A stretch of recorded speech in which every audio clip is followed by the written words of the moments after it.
Shalom, sebelum masuk ke pembahasan materi lebih lanjut, izinkan kami memperkenalkan diri terlebih dahulu. Saya sendiri, Elizabeth Sari Onaderan, dengan NPM 2440 1030 dari Prodi Manajemen. Yang kedua ada Veronica Atma dengan NPM 2440 40 1012 dari Prodi Manajemen. Yang ketiga ada Nicholas Putrahawan dengan NPM 2440 20 1043 dari Prodi Agroteknologi. Dan yang terakhir ada Octavianus Mudaraga Mukin dengan NPM 2440 20 1025 dari Prodi Agroteknologi. Kami akan mempresentasikan materi dengan judul Panggilan Hidup Manusia Kristiani. Langsung saja kita masuk ke pembahasan. Tujuan mempelajari materi ini untuk menganalisis makna panggilan hidup bahagia, merefleksikan tentang profesi sebagai jalan hidup untuk memuliakan Allah, menganalisis peran manusia sebagai rekan kerja Allah, menyimpulkan apa makna keluarga sebagai panggilan hidup, membuat refleksi hidup sebagai anggota keluarga yang memuliakan Allah. Materi yang akan kami bahas yaitu A. Panggilan untuk hidup bahagia, B. Panggilan untuk memuliakan Allah, C. Panggilan untuk menjadi rekan kerja Allah, D. Panggilan untuk bekerja, berkarya, dan berprofesi, E. Panggilan untuk hidup berkeluarga, F. Panggilan hidup imamat, G. Panggilan hidup membiara. Poin yang pertama, A. Panggilan untuk hidup bahagia. Yang pertama, hakikat panggilan untuk hidup bahagia dalam kitab suci atau panggilan sering diartikan sama dengan pekerjaan. Sedangkan dalam pengajaran iman, panggilan dikaitkan dengan mereka yang mau menanggapinya. Hal ini berarti panggilan hidup Kristiani adalah panggilan Allah kepada semua orang yang mau percaya kepada Sang Putra Allah. Yang kedua, ajaran Yesus tentang hidup bahagia. Khotbah Yesus di bukit tentang sabda bahagia, Matius bab 5 ayat 3 sampai dengan 12 menunjukkan kerinduan kuadrati manusia akan kebahagiaan. Perjanjian baru memakai berbagai gagasan untuk mengungkapkan kebahagiaan. Salah satunya memakai istilah melihat Allah. Berbahagialah orang yang suci hatinya karena mereka akan melihat Allah. Pada Matius bab 5 ayat 8. Bagian tersebut menuntut kita untuk berani membersihkan hati dari segala nafsu, kejahatan, dan berusaha mencintai Allah di atas segalanya. Kebahagiaan sejati tidak terletak dalam kekayaan dan kemakmuran, tidak dalam ketenaran dan kekuasaan, juga tidak dalam karya manusia, tetapi hanya dalam Allah, sumber segala yang baik dan segala cinta kasih. Baik, selanjutnya saya akan menjelaskan bagian B. Panggilan untuk memuliakan Allah. Tujuan hidup manusia yang sebenarnya adalah untuk memuliakan Allah. Kita dipilih Allah dengan penuh kasih, tanpa memandang bahwa manusia tersebut tidak baik. Manusia mengalami hidup sebagai manusia itu karena bersatu dengan Allah. Memuliakan Allah bisa dilakukan di mana saja. Tidak hanya melayani gereja, tetapi memuliakan Allah bisa dilakukan di tengah-tengah keluarga, bahkan di sekitar kita. Memuliakan Allah ini bisa dilakukan di masa dan kapan saja, bahkan kita bisa terapkan di hidup kita sehari-hari. Baik, selanjutnya saya akan menjelaskan di bagian C. Panggilan untuk menjadi rekan pekerja.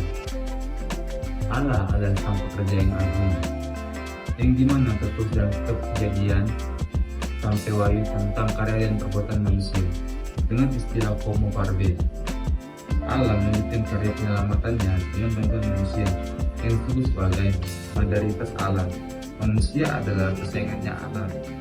Sebagai rekan kerja Allah, manusia tetap menjadi kelestarian alam di tengah-tengah mewujudkan teknologi yang canggih ini. Baik, itu saja dari penjelasan saya. Sekian dan terima kasih. Selanjutnya saya akan menjelaskan di poin D, yaitu panggilan untuk bekerja, berkarya, dan berprofesi. Mungkin saya menjelaskan sedikit ya. Hakikat kerja manusia hidup sejahtera itu tidak diukur dari sendang, tetapi dari sisi duniawi. Jadi berpengaruh sifat duniawi manusia berasal dari Allah. Dua makna kerja yang objektif dan subjektif. Makna kerja dari perspektif ajaran gereja. Jadi berdasarkan ajaran gereja, kerja atau bekerja adalah ciri hakiki. Hidup manusia bekerja adalah bagian hidup pekerjaan, juga memiliki makna religius. Kerja sebagai bentuk pengabdian kita kepada Allah. Tantangan-tantangan dalam kerja masa kini. Kerja saat ini diartikan hanya sekedar mencari penghasilan untuk memenuhi ekonomis manusia. Di kerja sekarang pun dilakukan dengan tidak jujur. Pekerjaan merupakan kunci atau solusi dari masalah sosial. Mungkin ada sedikit yang saya baca, mungkin profesi dan menjadi profesional. Setiap profesi adalah pekerjaan, tetapi tidak semua pekerjaan menjadi profesional yang membutuhkan pelatihan dan penguasaan terhadap suatu pengetahuan khusus. Di poin E yaitu panggilan untuk hidup berkeluarga. Mungkin saya jelaskan sedikit ya. Nah, perkawinan yang dilakukan merupakan kelanjutan karya Allah, yaitu perkembangan hidup dan genera manusia.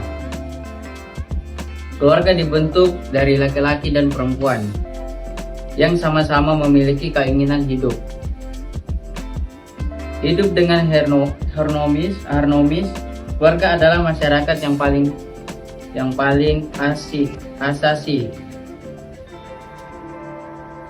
Keluarga sebagai tanda kehadiran Allah dalam sakramen perkawinan, guna menyempurnakan hidup keduanya. Bagian F, panggilan hidup imamat. Di sini kita akan melihat, memahami pengalaman hidup imamat, memaknai panggilan hidup imamat, karena sakramen imamat itu juga disebut dengan sakramen pentabisan.